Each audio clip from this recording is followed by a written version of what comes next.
Bill Cosby, everything you need to know. In a surprise ruling in June 2021, the Pennsylvania Supreme Court overturned Bill Cosby's 2018 sexual assault conviction and barred a retrial in the case. Hello and welcome back to another video, and in today's video we are going to talk about the Bill Cosby case and what has taken place over the years. Stay tuned and watch the video right to the end. Before we begin, make sure to like and subscribe to our channel, turn on the bell for the latest notifications and updates. This way, you will never miss another video.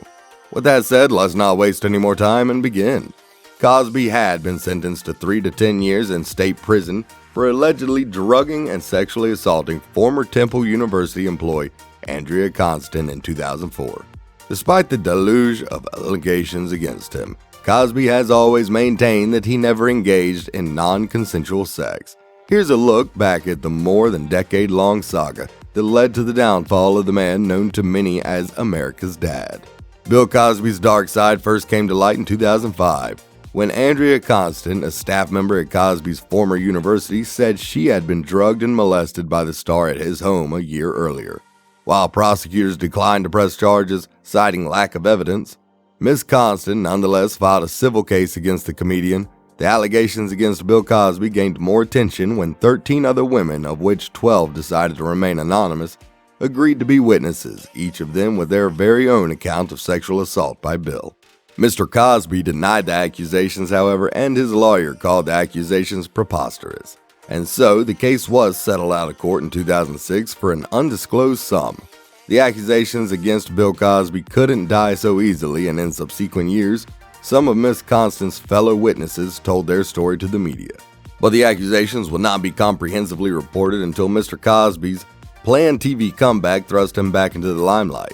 It was shocked when more than 50 women accused the star of sexual assault or rape, but due to time limits on cases, only one, Andrea Constant, took the case to criminal court.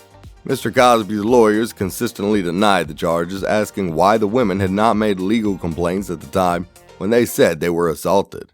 As we mentioned, only one case, that of Andrea Constant, came to criminal trial, and it turned out to be one of the biggest U.S. celebrity court cases since the murder trial of former American football player O.J. Simpson in '95. In June 2017, Ms. Constant told her story in court for the first time, having previously been barred from doing so due to the 2006 settlement. She said Mr. Cosby had given her pills that he claimed were herbal and said would take the edge off, but which left her virtually paralyzed. Over the year, the case languished in court, yet no judgment could be made, and the case went to retrial in 2018. The trial, which took place in Pennsylvania, became one of the first celebrity cases of the #MeToo era, and the decision by the judge to allow 5 more women to testify against him was seen as a key development. On this occasion, though, the jury took 2 days to find the comedian guilty on all 3 counts of sexual assault. Months later, he was sentenced to a total of 3 to 10 years in prison. The Pennsylvania Supreme Court overturned Bill Cosby's sexual assault conviction in June 2021 after Cosby spent just 2 years of his jail sentence.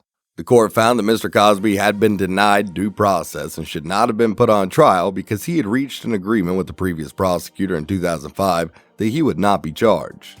So as we saw, the Me Too movement was in full swing during the second hearing. Was the Me Too movement responsible in swaying the jurors in any way? Since the first trial failed to reach a verdict in early 2017, there has been a slew of cases brought by women alleging sexual assault by high-profile men. The men and women of the jury were asked during selection how much they knew about #MeToo and directed to make their decision based only on the evidence in this case. But it would have been hard to ignore the new climate in which women have felt empowered to make accusations and prevailing view that complaints no longer be ignored. One of Cosby's accusers, Lily Bernard, said after the verdict, "The Me Too movement has shown that women are worthy of being believed. Indeed, the Me Too movement has given more power to women to rise against violence against women." And as for Bill Cosby, what lies ahead now that he's released?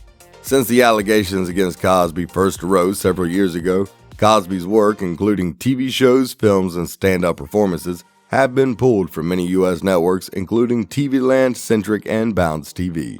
Netflix and NBC both ended planned projects with Cosby after the assault charges as well. In 2015, he was dropped by his talent agency, CAA. Streaming television giant Hulu also eventually dropped The Cosby Show, though at the time they claimed it was unrelated to the rape allegations. As writer and producer Larry Wilmore told the LA Times last year, his legacy is forever going to be tarnished. In addition to Cosby's removal from television, he also lost several honorary titles and degrees following the accusations.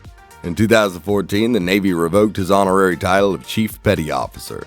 Several U.S. universities revoked Cosby's honorary degrees in the years leading up to the trial, including Brown University, the University of Connecticut, Tufts University, Oberlin College, Marquette University, and Fordham University. Shortly after the guilty verdict, Wesleyan University announced they would do the same. So basically speaking, Bill Cosby's career is over, and he likely doesn't have a future on American TV. Thanks for watching.